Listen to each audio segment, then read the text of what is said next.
Hi there, this is Paula Pant, host of the Afford Anything podcast. I'm with former financial planner Saul-Sehy, and we are about to answer a question from a caller who wonders, should she count her side hustle income towards her retirement? Her question involves the 4% rule. Here it is. Hi, Paula and Joe. I know you like to name all your anonymous callers. So I'd like you to combine Paula and Joe, and let's call me Jaula. Here's my question. We all know the 4% rule of thumb, or 25 times your expenditures. I'm trying to think through the impact of a side hustle. I retired at 58, and my husband will work for 2 more years. If I make a modest $20,000 per year for the next 5 years, how does that affect the numbers? Do I multiply by 25 and consider as if we have an extra $500K in the portfolio? Looking forward to a frame of reference and way to think about this. Some of our numbers, in case you need for reference, our current net worth after the 15% market decline is $2.5 million in various IRAs, Roths, cash, and brokerage. Period. Thanks so much. I'm looking forward to your answer. Jaula, first of all, I love your name. I like the first part better than the second half. Oh, ouch. And second of all, congratulations on retiring. It's fantastic. Yeah, that's amazing. I hope you're enjoying it. Now, to answer your question, I would not think of your $20,000 in the context of the 4% rule. Bam! Instead, what I would do... The crowd goes crazy. It's like, I wonder where she's going to go with this. Right? You could cut the tension like a knife. What I would do is I would think of the $2.5 million that you have. I would think of that within the context of the 4% rule for planning purposes. Nope. And I'll put an asterisk there and we'll come back to that because the 4% rule is a starting point, not a definitive endpost. But anyway, I would take that $2.5 million that you have in your various IRA accounts, brokerage accounts, etc. Think of that in the framework of the 4% rule, or more broadly speaking, in the framework of a withdrawal strategy. And then separately, this $20,000 per year that you're making as side hustle income, I would think of that with a completely different framework. I would not use a withdrawal strategy framework as I thought about it. I would simply think of that as a supplemental form of income. For budgeting purposes, hypothetically, let's say that your expenses are $120,000 a year.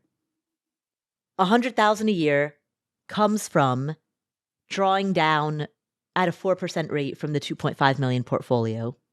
The other $20,000 a year comes from the side hustle income. But I would think of those in separate buckets. And to that end, I would think of the $100,000 being there in perpetuity, but the $20,000 disappearing 5 years from now when you stop earning it as side hustle income. Now, if you don't plan on spending it, let's say that your living costs are $100,000 a year, and this entire $20,000 that you're making a side hustle income is money that you are just continuing to save. Well, if that's the case, then there's no reason to draw down the full 4% of $250,000. If that's the case, then you would draw down 3.2% of $2.5 million. That's $80,000 a year.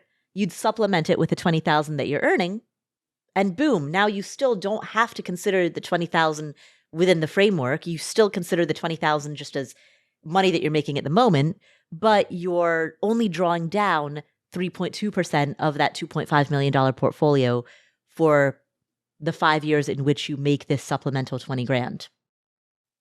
All of that is spot on, but here's what I would do with the 4% rule. I would take it and I would throw it in the trash. It's exactly what I do. I think planning is so much stickier when it is specific, right, when it has to do exactly with what you're going to do. So thinking in terms of the 4% rule at all, I think it leads to pretty sloppy planning when the real planning is not that further afield. Right. You just go up over that little hill over there, and there's a much better plan. So in my answer, when I say 4% rule, I'm really using that as stand in for thinking of it in the Yeah. framework of a withdrawal strategy versus thinking of it in the framework of temporary supplemental income. Yeah, I'm completely on board with that. Thinking about what your withdrawal strategy is, and clearly that money, for as long as she has it, is going to affect the withdrawal strategy.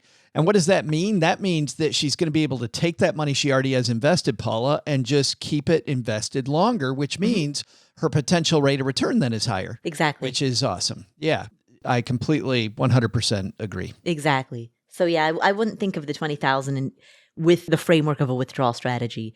It's simply money that reduces the amount that you need to withdraw. Yeah. And that's it. And of course, all that money's not going to be profit. This was the other thing I thought about. There might be cost of doing business.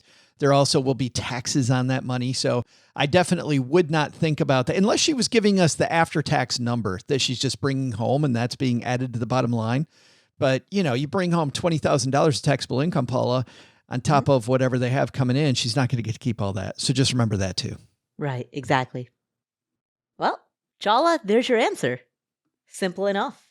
Congratulations again on retiring. I'm trying to think of some like Jaula Hala reference, and it's right there and I can't think of one. But Hala out to Jaula. How about that? Oh boy. No? Okay. No, probably not. Wow. Hey, I tried. I'm in here working. Get a job, Joe. Stat. All right. Thank you for the question. Congrats on retiring. I'm very excited for everything that comes in this next chapter for you.